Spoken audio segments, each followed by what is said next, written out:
Important or the most glorious day in the calendar year of 2023. Bharat के परिप्रेक्ष्य में 2023 का सबसे महत्वपूर्ण दिन कौन सा था? जिस दिन चंद्रमा के ऊपर हमने चंद्रयान उतारा दक्षिणी ध्रुव पर। सबको पता है? इसके पीछे की कहानी मैं बताता हूं। मैं बहुत ज्यादा बातें नहीं करूंगा। आपको भारत की जो भारत का जो स्पेस प्रोजेक्ट है, जो भारत की पूरी अनुसंधान प्रणाली है, पूरा अनुसंधान तंत्र है अंतरिक्ष में जाने का, उसके पीछे कौन कौन से लोग हैं उसके बारे में आपको पता है? आपने जरूर सुना होगा विक्रम साराभाई रिसर्च सेंटर। सुना है आपने? सुना है ना? आपसे मैं पूछता हूं, विक्रम साराभाई किस धर्म से, किस संप्रदाय से आते थे? कोई बताएगा मुझे?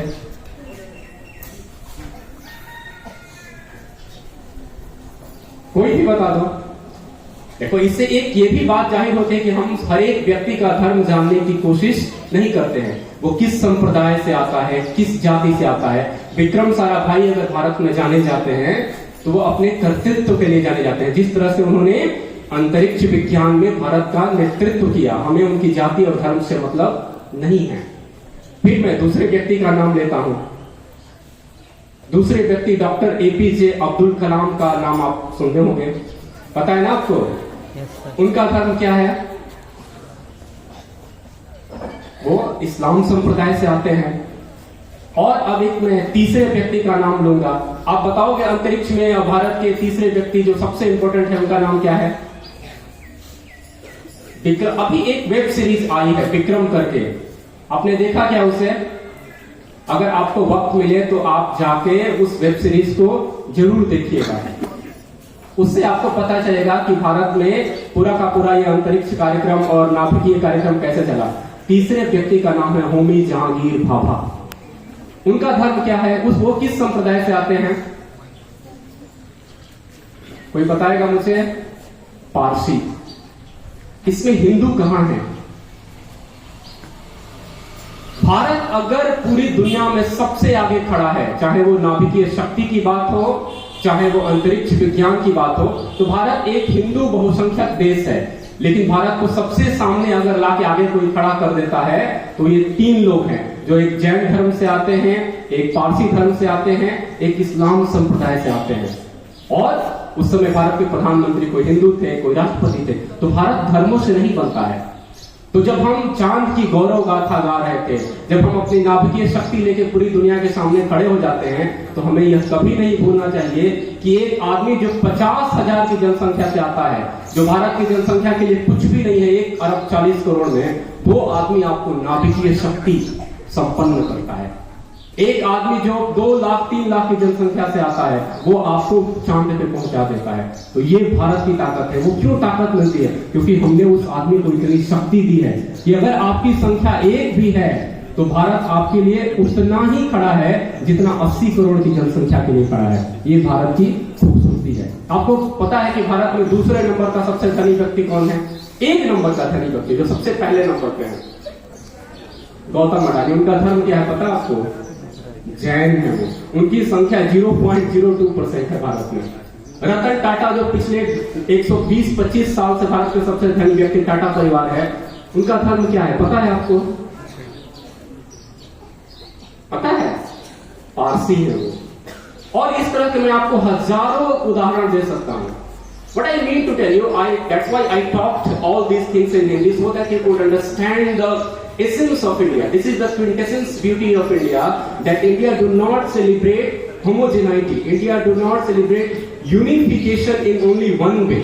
India stands for unity in diversity, and this has been the hallmark of India for not just since 1947. It has been the case for last 2,000-3,000 years. आपको लगता होगा कि अंग्रेज के साथ भारत में हमारे यहाँ पे ईसाई धर्म आया नहीं। दूसरी शताब्दी में हमारे पास, हमारे यहाँ केरल में और तमिलनाडु में चर्च थे। आप जाके हिस्ट्री थोड़ा पढ़िएगा। आपको लगता होगा कि 15वीं 16वीं शताब्दी से इस्लाम भारत में आया। नहीं, ये 7वीं 8वीं शताब्दी से और ऐसे ही है। मैं आपको ऐसे हजारों दृष्टांत दे सकता हूँ, लेकिन मैं एक बात समझता हूँ कि आज के जमाने में एक जहर समाज में फैल रहा है। उस जहर से आपको बचने की जरूरत है। जब तक हम एक दूसरे से प्रेम नहीं करेंगे, जब तक हम एक दूसरे से सद्भाव नहीं रखेंगे, वो चाहे किसी भी नाम पे हो। In English, I always tell you, I have given this example to almost all the classes I have taught. United we stand, divided we fall, and this is what India.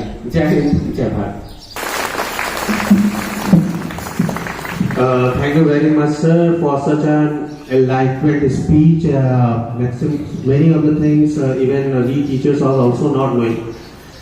And the way you present the things, that is also very, very interesting, and it makes us feel proud that we belong to such a country where people from just thousands, they come and make India mark at the edge of the whole world. Thank you very much. And as I told you, we have और तो इसी ये जो आपको कार्बोनल harmony में और ये जो फ्लैग आपको मिला है, आप सबसे कहा गया है कि उसकी इम्पोर्टेंस जान लीजिए। गवर्नमेंट ऑफ इंडिया ने 1992 में ये जो संस्था बनी थी, इसको काफी प्रोत्साहित किया ताकि इससे जो अफेक्टेड लोग हैं, सर ने स्पीच दिया, हम सब जानते हैं, लेकिन जो प्रैक्टिकल दुनिया में होता है, प्रैक्टिकल इंडिया में हम देखते हैं कि जाति और संप्रदाय के नाम पे हमारे देश में अभी भी बहुत ज्यादा वैमनस्य है, और जिसके कारण बहुत से बच्चे और लोग इससे प्रभावित होते हैं। तो इनके लिए सरकार तो मदद करती ही करती है, लेकिन वो सरकार की फंडिंग इतनी नहीं है कि जिससे जो ये संस्था काम करती है वो सबको ठीक से खाना पीना या उनकी स्कूलिंग या उनके रख रखाव और मेडिसिन के काम कर सके। इसीलिए वो फ्लैग डे आपको फ्लैग दिया जाता है कि आप एक छोटे छोटे अमाउंट से 10-10 रुपए के अमाउंट से ही डायरेक्टली और इनडायरेक्टली आप इस महान कार्य में जुटे रहे। तो जब भी आपसे वो फ्लैग दिया गया है तो उसका एक छोटा सा अमाउंट है, आप सब दे सकते हैं। और अगर आप चाहते हैं ऐसे भी डोनेट करना इस संस्था को, तो वहां पे आपको बना हुआ है, आप वहां से देख सकते हैं और आप खुद से भी डोनेशन कर सकते हैं। डोनेशंस देना हमारी प्रकृति का नियम है। आप देखिए, सूर्य हमें किरणें देता है और उसी से पूरा जीवन है, पेड़ हमें फल और छाया देता है।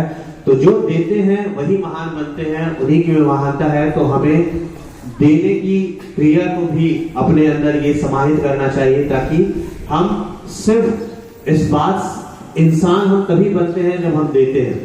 इंसानियत की निशानी ही ये है कि हम दें। तो आप सबसे निवेदन है कि आप इस फ्लैग जो आपको दिया गया है उसको अपने आई कार्ड पे लगाएं और इसमें प्रोत्साहन के साथ आके इसमें आगे भाग लें। अब हमारा कॉन्स्टिट्यूशन डे का जो था प्लेज, वो हम कल लेंगे, क्योंकि हम उसका बैनर अभी आज लगा नहीं पाए, तो कल हम कॉन्स्टिट्यूशन डे का प्लेज लेंगे। ठीक है, तो आज के लिए बस इतना है।